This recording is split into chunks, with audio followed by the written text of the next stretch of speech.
In this video, I am going to explain anatomy of scaling. Scaling is this muscle. There are three fibers in scaling, which is anterior fiber. This is anterior one. Middle scaling or middle fiber, which is this one. Last one is posterior fiber or posterior scaling, which is this one. Anterior scaling, middle scaling, and posterior scaling. Origin of scaling is slightly different, depends on fiber. Let's say anterior fiber originates from C3 through 6. Middle scaling originates from C3 through 7. Posterior scaling originates from C5 through 7.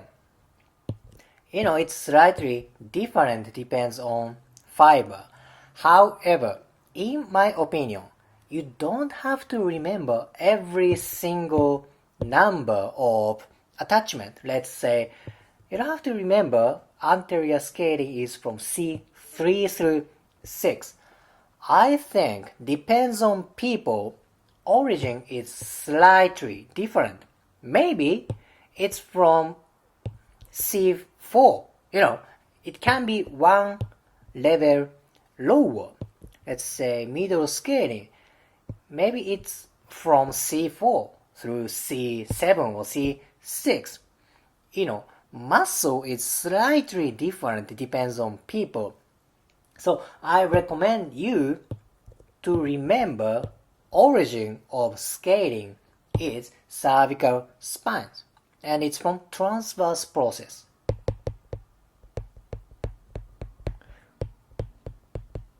Transverse process of cervical spine. I just want you to memorize as simple as possible. Scaling originates from transverse processes of cervical spines. Now let me explain insertion. Insertion of anterior scaling and middle scaling is first rib. And posterior fiber inserts to second rib. It's easier than origin, right? Anterior and middle scaling attaches to first rib. Posterior scaling attaches to second rib. Okay, this is origin and insertion. Now let me explain function of this muscle. Okay, there are two different kind of the functions. One is neck movement and one is rib cage movement. Let me explain neck movement first. When scaling contracts this way, that brings neck and head towards this way. What kind of movement is that? This is side bend. Side bend, okay? And when both sides of scaling contracts, that brings neck to flexion. Okay, side bend and flexion. These are neck movement, right? And when scaling contracts this way, that elevates rib cage, first rib and second rib. What happens when rib cage is elevated? That is breathing, right? So, which one is that? When you breathe in or breathe out? What happens when scaling contracts this way? Is this breathing or breathe out? Inhalation or exhalation? That is inhalation. Inhalation. This is very important. All the muscles which attach to rib cage do either inhalation or exhalation. But first thing first, priority breathing muscle is diaphragm.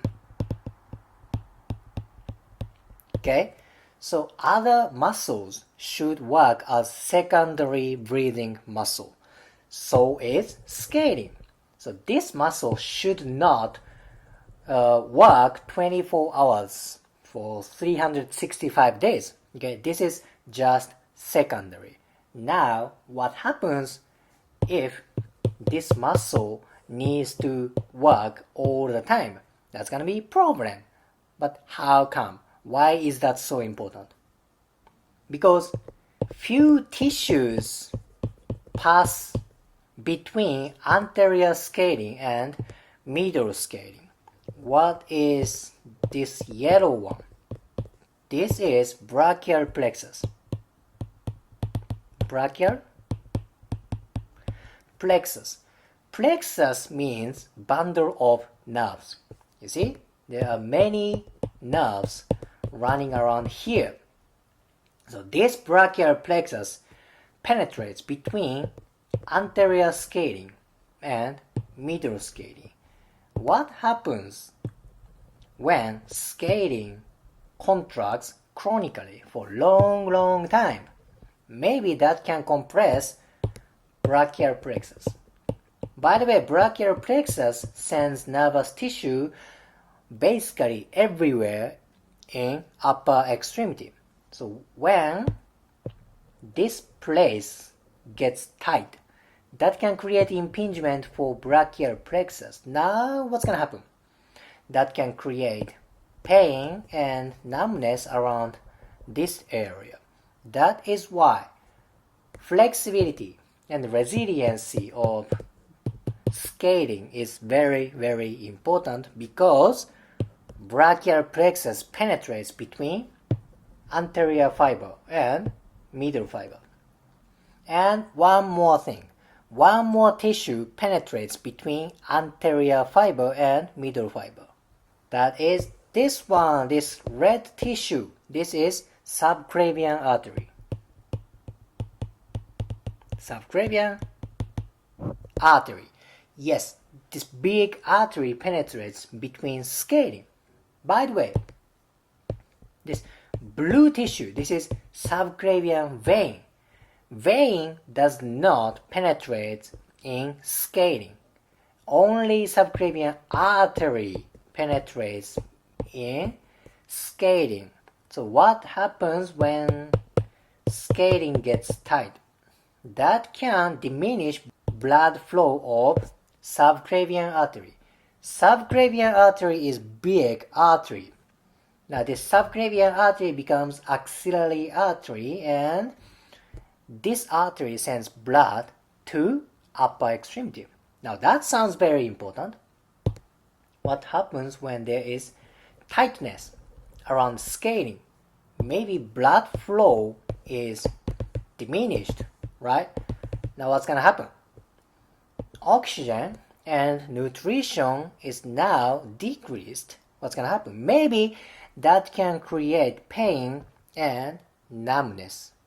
Okay, that is why this place is important, because brachial plexus and subclavian artery penetrates between anterior fiber and middle fiber. That is why this place is very important. So in this video, I explained basic anatomy of skating. I explained its origin, insertion, function, and important anatomical relationship. If you liked today's video, please hit the like button, comment, and subscribe. See you next video.